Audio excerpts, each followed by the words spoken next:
Hello, welcome to Concern's executive summary of the Global Hunger Index. Thank you so much for taking the time to learn about the impacts of the hunger crisis. Just before we kick off, I just wanted to run through just a couple of brief housekeeping points. So the webinar is going to last just about 30 minutes and it will be recorded. Please can you note that all your cameras, so all guest cameras and microphones, are going to be muted throughout the webinar. If you would like to ask a question at any point during the webinar, please use our Q&A function, which you'll see at the bottom of your screen. And that's going to be live throughout the webinar, but we will be looking at and addressing your queries at the very end. Sure. And so please do either save up for the end or drop the questions in when you think about them in our Q&A box. Now, to begin, the Global Hunger Index is a peer-reviewed annual report, and this has been jointly published by Concern Worldwide, Welthungerhilfe, and the Institute for International Law of Peace and Conflict. The index is designed to measure and track hunger at a global, regional, and country level. And this year, its key theme is how gender justice can advance climate resilience and zero hunger. We will be hearing from Rachel Niekelaker, who is Concern's Interim Director of Strategy, Learning and Advocacy. And Rachel's going to be decoding those key takeaways from this year's index. And she will also be exploring how Concern is responding to this hunger crisis. Before we hand over to Rachel, I'd like to share a brief video. And this is going to give some highlights from the Global Hunger Index 2024. So it'll start shortly. The 2024 Global Hunger Index makes it starkly clear that the prospects for achieving zero hunger by 2030 are grim. Progress against hunger has slowed to a troubling degree. Overlapping crises have hit the world's poorest countries and people hardest, amplifying structural inequalities. Those in power blatantly disregard the human right to adequate food and international humanitarian law. And gender inequality, hunger, and climate change are converging to place households, communities, and countries under extreme stress. The Global Hunger Index is published each year by Welthungerhilfe and Concern Worldwide. In 2024, the Institute for International Law of Peace and Armed Conflict, IFHV, joined as a new partner to calculate and develop the index going forward. Since 2006, the Global Hunger Index, GHI, has tracked the state of hunger worldwide, by region and by country, to spotlight where action to address hunger is most urgently needed. To reflect the complexity of hunger, the index combines 4 indicators that assess the availability of calories as well as quality and utilization of food. Each country's score is categorized and ranked according to the severity of the hunger situation. Little progress has been made on reducing hunger since 2016. The 2024 Global Hunger Index score for the world is 18.3, considered moderate, down only slightly from the 2016 score of 18.8.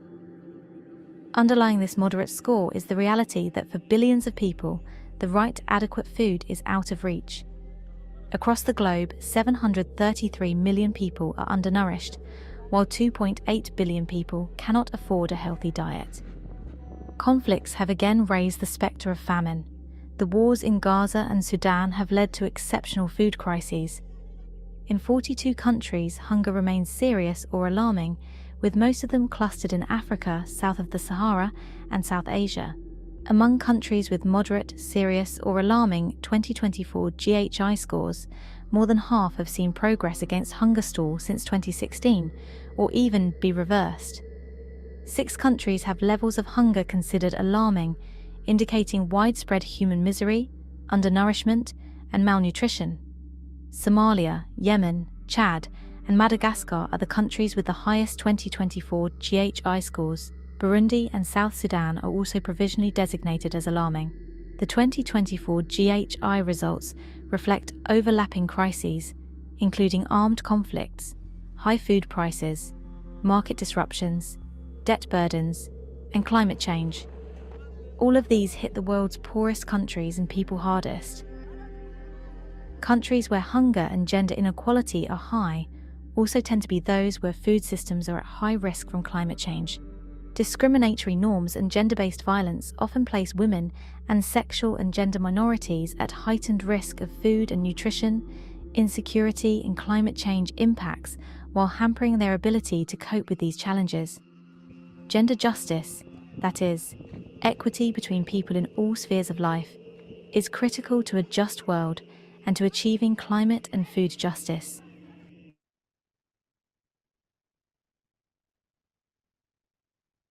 Thank you. Well, with these troubling stats in mind, it is my pleasure to introduce you to Rachel Michaeliker. Rachel, what are the key takeaways from this year's Global Hunger Index? Thanks, Justine. I'm going to share my screen, if that's possible to do. And I'm just going to take you through a few slides on what we see as the key takeaways, and it should just be coming up here. So I think it's a really good opportunity to focus in on gender and climate change and gender justice. And if you look at the countries, you'll see here on my slide, the countries where concern works, and we see that hunger obviously affects every country where we work. And then in addition to that, we look at the gendered aspects of how people experience and how people survive crisis. In the Global Hunger Index for this year, I think that the key takeaway is that progress has stalled on addressing hunger, and that's quite stark. We're 5 years from 2030, which is the end of the Sustainable Development Goals. And I think there is real concern that the poly crisis, the numbers of overlapping crises as outlined in the Global Hunger Index, is making it very difficult for people to withstand various shocks, but also it's making it very difficult for organizations like Concern to be able to continue to respond to crisis, because we see so many, but also the scale of the crisis that we're seeing is something that really concerns us.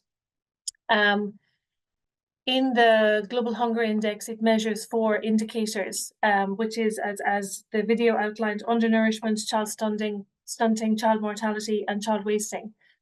And it works on data that has been collected over the last 4 years. And obviously Gaza and Sudan, because they're 2 major conflicts that are now over a year happening, then it's very difficult for us to collect accurate information on those 2 crises for the Global Hunger Index. But we collect different data along with the World Food Programme and the Food and Agricultural Association, FAO, where we collect different data on how close to famine people are. And I might come back to that a little later in the presentation.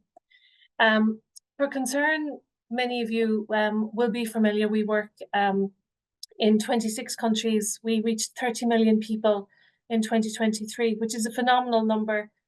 It still is a small amount compared to the numbers of people in need globally, which I think is humbling for us and motivating for us also.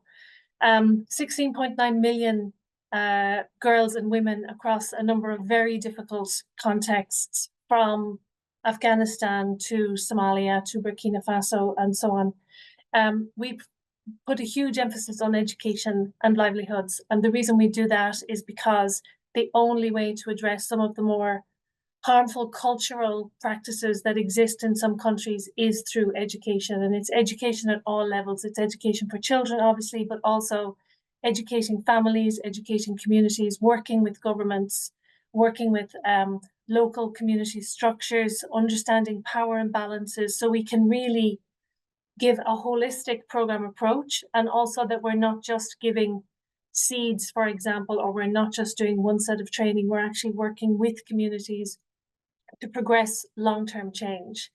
And the importance of that, women being crucial to food systems and making up 40% of agri-food workers. And when women are not seen, and when the understanding of the challenges that women face and the disproportionate pressure that is put on women in order to try and feed their families, care for their children, and the burden that falls on women automatically when crisis hit. We need to ensure that that's part of the programming that we do. And climate change then is, while we've been talking about climate change for a long time, we're now really seeing how climate is biting in some of the countries where concern works, and I will cover some of that also. But perhaps just to reflect a little bit, I mentioned Gaza and Sudan earlier, and Haiti, also a country that is often, it rarely gets into the news, but where there is a chronic hunger crisis in Haiti as a result of conflict, but also extreme drought, and then very quickly extreme floods. So it's very difficult for countries to be able to cope with the extremities of weather that we're starting to see in some places. Sudan is another example where in the last 6 months, we've seen not only a very violent and brutal conflict, but we've also seen extreme drought, and then very quickly levels of flooding that make it nearly impossible for people to just manage to protect their livestock, to mind older people. And obviously, older people and babies, being the most vulnerable, are the ones that really, they're the first people to die in these kinds of crises. In South Sudan, for example, and I have an example to show you later, 1 million people in the last month have been affected by flooding in South Sudan. And the level of flooding in South Sudan from 2022, the impact of that flooding has still not been adequately dealt with. And one of the challenges we also see in countries where there's extreme conflict is the systems don't exist, or the systems have been destroyed. So flood barriers or proper dams or early warning systems for communities, they don't exist. Things like water, when you're looking at extreme drought, and Somalia has been through 3 extreme droughts in the last decade, and 2 of those droughts led to a famine in 2011 and another famine in 2016. And the challenge when people don't have access to basic clean water is that people either have to move, or people try and stay to protect their land, and then the weakest die, and the choices, which again, women are the ones who end up making these very difficult choices. Do you try and get help for your children, or do you try and stay on your land? Because if you leave your land, you'll more than likely lose your land. So these are very difficult choices. You might remember in 2022, the Pakistan floods, which was probably a real indicator of the extremity of climate change and the viciousness of flooding, and you can do nothing about it, obviously. So in Pakistan, 35% of the country was affected by flooding. There was there was high loss of life. There was also a lot of displacement. 33 million people were affected, losing their homes, their belongings, their livestock, their livelihoods. The result being that people can't access clean water. And of course, then when you take the hunger lens to these kinds of crises, when you have dirty water and poor sanitation, it has a direct impact on people's health.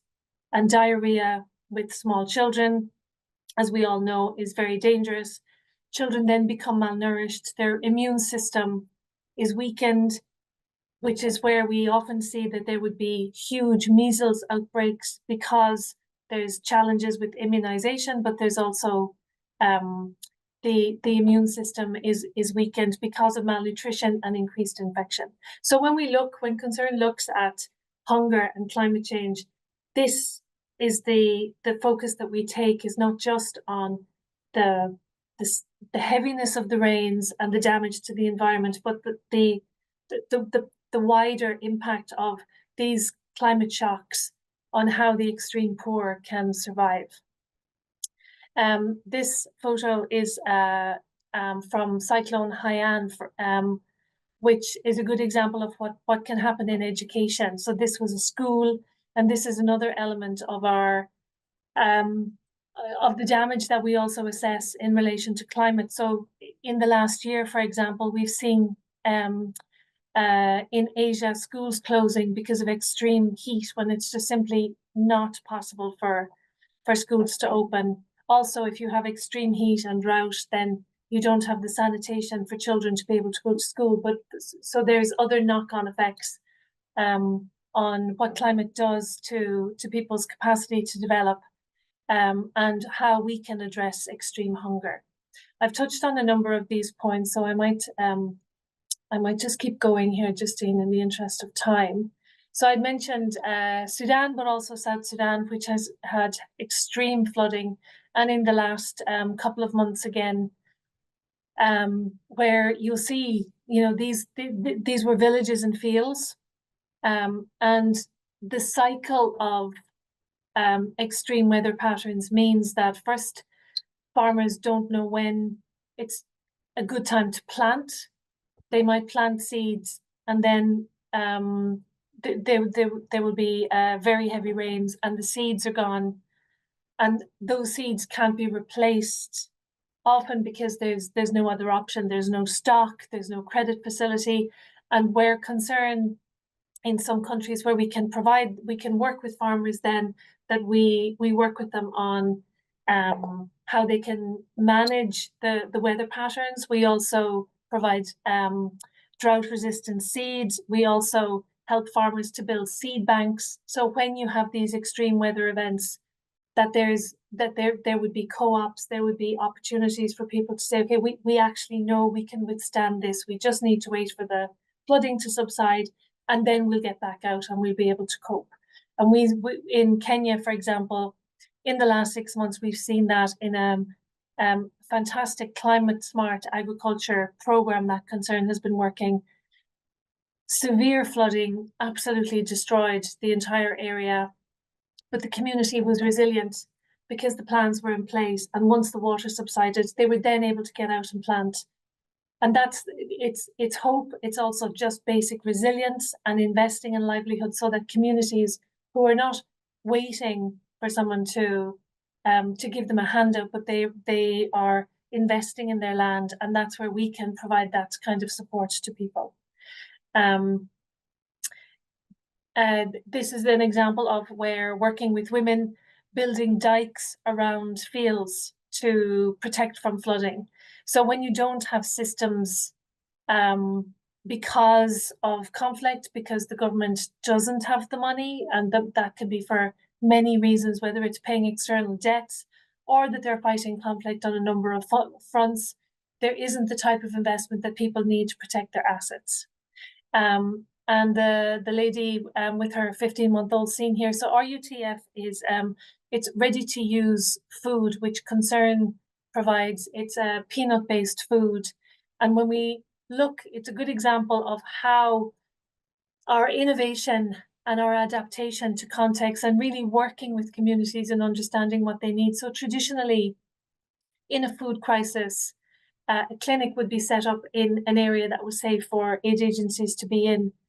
Women mostly would then have to bring children with malnutrition and walk long distances to the clinics, stay in the clinics while the child was being treated, and then take the child home. We learned over time that that approach, while necessary, was not the most useful, in that you brought the child home who had recovered from malnutrition, the situation at home hadn't changed, and we ended up with cyclical, and learning from it that you had cyclical treatment of children with malnutrition. The development of this ready-to-use therapeutic food was that it's packaged so that parents can take that food with them back to their home, where they also, and where there are other children, where there are, they have other responsibilities, they can't afford to be away from the home. And it means that people have a huge sense of control, and also it reduces stress for the parents in being able to deal with malnutrition in the home, and learning about wider livelihoods. So we do a whole package of support with families to try and address malnutrition. I mentioned water and education, and crucial when we talk about the load for women, and when you have a drought, and I've seen this in my own work, when the water table drops because there's no rain, then the wells and the burkads, which are a form of local dams, they go dry. So people have to walk further. And the challenge for women and young girls becomes, first of all, there may be a security risk in having to walk very long distances, apart from the calories that they have to expend in walking those long distances to carry the same amount of water over a longer distance. They may have to do that a couple of times a day.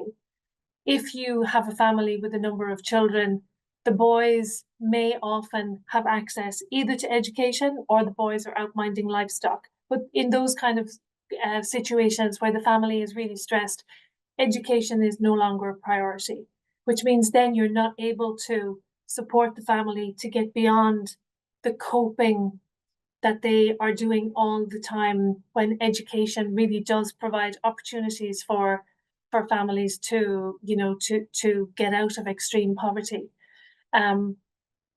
In other circumstances where people may have to be displaced, where they have to move from a rural area to an urban area, and they have to leave with nothing. And generally they won't leave their land in a drought situation or in a flooding situation until it's absolutely necessary. And by the time they do, they don't have anything to bring with them.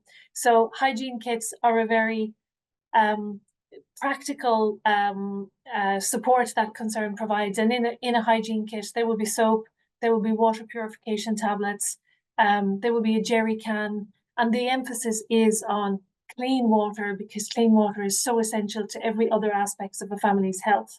But it's also the very basic things to be able to ensure that your children's hands are clean, that you can, you know, for cooking, for everything, so these very basic steps, they really are life-changing and life-saving, because without clean water, without basic nutrition, then, you know, people run into terrible problems. And ultimately, as I said at the beginning, it's older people and young children, particularly children under 5, who are the most vulnerable to dying in crisis like this. So one of the most exciting initiatives that Concern is working on is graduation. And in Malawi, in Chad, in Bangladesh, we are working on the idea of graduation is working with communities with very targeted support over a 2-year period, so that it's not just a once-off support, but that they graduate out of extreme poverty. And it's a really exciting and very innovative approach, and it is proven. We've done extensive research in Malawi, and it's proven to be very successful, that after 18 months, there's very positive outcomes from the family. And basically, it's working with families to understand and help them how they manage the resources that they have by receiving a cash transfer, helping them to manage that in the best way, how you save, how you invest. If you buy one chicken, then, you know, that will actually help you to get more chickens. And very, you know, it sounds very simple, but it is hugely impactful. And then providing nutrition advice, business training, and then working with wider community on savings and loans in community. So this is a really exciting, and we're very proud of this initiative in the countries that we're running it in. For ourselves in Concern, and I only have a few slides left, Justine, so if you need to give me a time check, please do. In Concern, we're not just looking at climate change as a problem, we're also looking at how we ourselves can and need to change our own habits and our own practices in order to be more environmentally friendly. And we measure our carbon footprint. We're also working with every country where Concern works, every country office, looking at the size of our fleet, the type of vehicles that we have, how we use oil, how we dispose of oil, trying to put as many solar panels into our offices as we can for a number of reasons. One, in many areas where we work, there's no electricity anyway, and we depend heavily on generators and diesel. But also, investing in solar is an investment in a community, because the more people that have access to solar power, the more access they have to being able to charge their phones, which are used for money transfers, being able to access social media, having electricity in schools. So bringing solar into communities is hugely impactful and hugely beneficial. As I mentioned, climate adaptation, looking at flood prevention, drought responses, and the graduation programme that I outlined.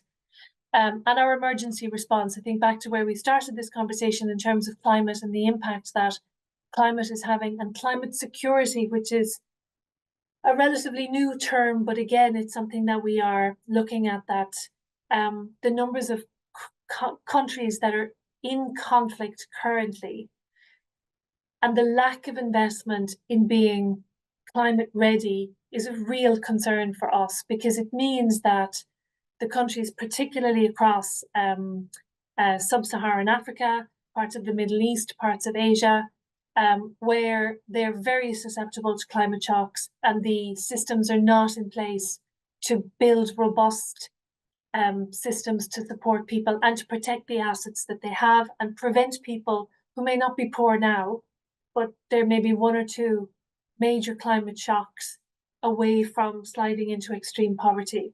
So the prevention element of our work is very important. And as I referenced, looking at climate, looking at education, we have an education and climate initiative, which is also working with schools to see how are schools built, how can schools and school buildings be climate ready to deal with some of the shocks that are already happening. But heat is a real silent killer, and something that we are watching very closely and with great concern. And lastly, we had a COP On Festival. We have global citizenship education, which is a big part of Concerns work in Ireland. And in our global citizenship work, we work with communities, we work with journalists, we have the Concern debates that some of you will be familiar with. And we had a COP On Festival, which was the theme of one planet for all, which is the core of our climate, our global citizenship education.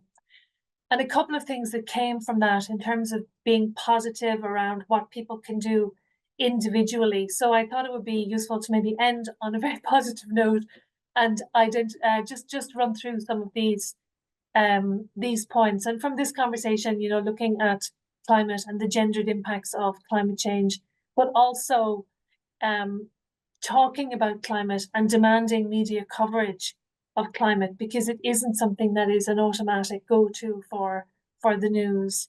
Understanding policies, looking at what Ireland is doing on a number of levels, and where we are a partner of Irish Aid, and Irish Aid invest heavily in climate programming, but also looking at how Ireland is addressing our own climate obligations. I might just stop there, Justine, if Thank you. that's okay. Thank Great. you so much, Rachel.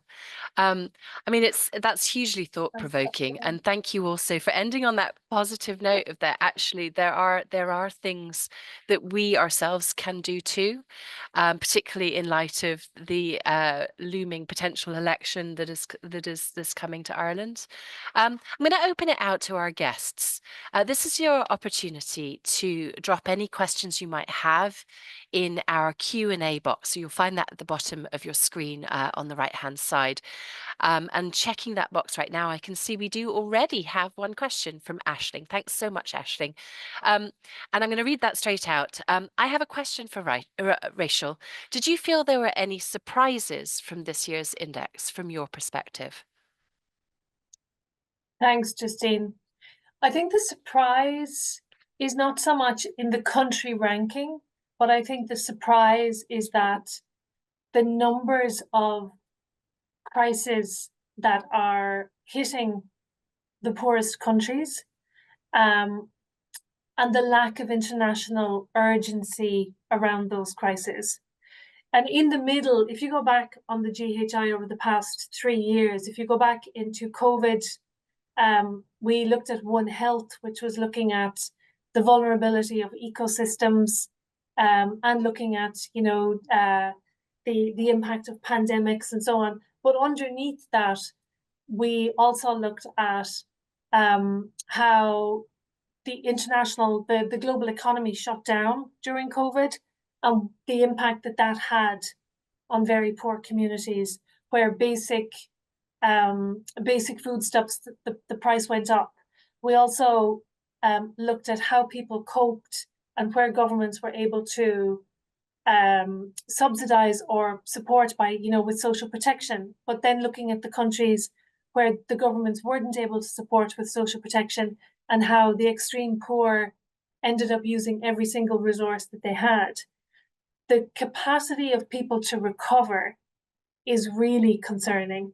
And that, I think, is what we're also seeing now, is that when people fall into extreme poverty, it takes such a huge effort for them to be able to come out of extreme poverty again. So I don't think there were any enormous surprises. I think Gaza and Sudan are really, really worrying. And one of the things we didn't get into in this webinar is the impact of these crises and the scale of on the wider region.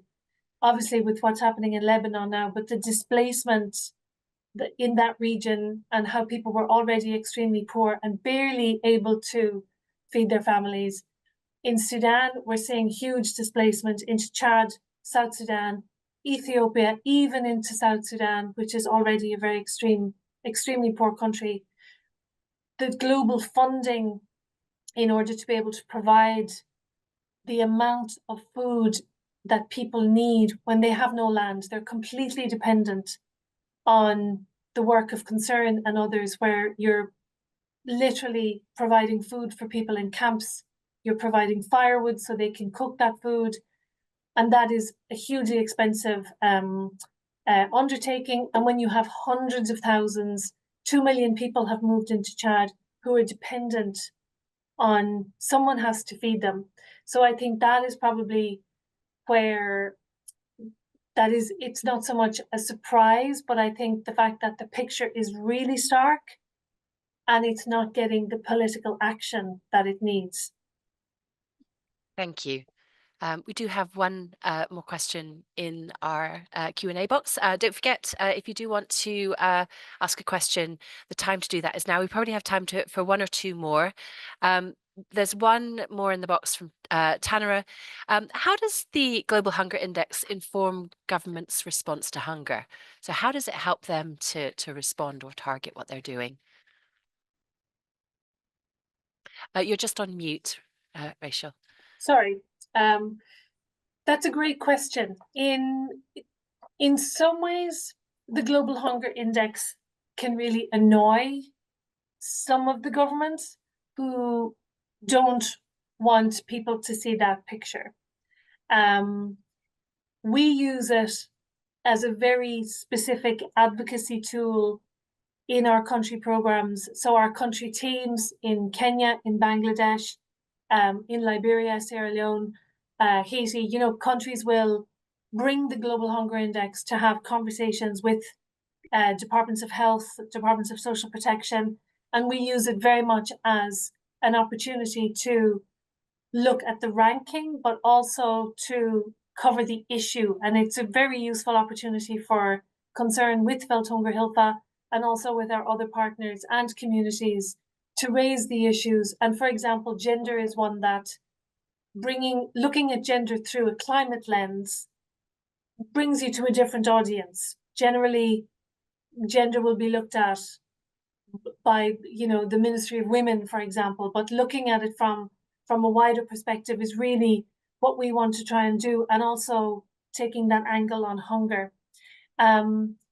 We work with there's the State of Food Insecurity in the World, and there's the Global Network on Food Crisis, who also release reports on global hunger. So we work with those organizations as well, with UNICEF and with the Food and Agricultural Organization, and do collective advocacy with governments. So that's really often the best way to have those conversations. Obviously, in the West, then we work very closely with the Irish government, the British government, the European Union, and we bring the report on an annual basis to Brussels and meet with MEPs. And it's, rather than going with the same message every year that global hunger is not reducing, we're actually able to have quite a nuanced conversation. And for many of the, for parliamentarians, they have a lot on their plate. So actually being able to focus on some of the whys and why hunger is a major problem is one of the underpinnings. Yes, it's one of the advantages of the Global Hunger Index. Thank you so much. I'll give everyone another brief moment to pop any questions they might have in the Q&As, but we are nearly out of time. So if we don't have any further questions coming in, I might say thank you very much to everybody for attending today. Thank you for listening to this summary of the Global Hunger Index 2024. And thank you to you, Rachel, so much for sharing your expertise, for sharing the tough realities, actually, of the hunger crisis and that kind of the positive solutions, many of them simple, like you said, but still the complex and fragility of the communities that are facing these impacts and facing this hunger crisis. So thank you ever so much. I know you're a very, very busy Pleasure. person, so thank you. And thank you to everyone for giving up much of your lunch for attending today's webinar. If you have any more questions, if you felt like you wanted to ask a question but you didn't want to pop it into the Q&As, please, there's always an avenue to do that. Please feel free to email us. We will pop our email address in the chat now. It's corporate@concern.net. But yes, if you have any questions about what Concern is doing or you'd like to find out more, please just email us. We're also going to put in the chat some links so that you can download this year's Hunger Index. Please do. Please read about it. Please see some of the details that Rachel has been sharing today, and take away some of those points that Rachel made about individual action, things that you can do because you can make a difference. Thank you again so much, everybody, for attending today.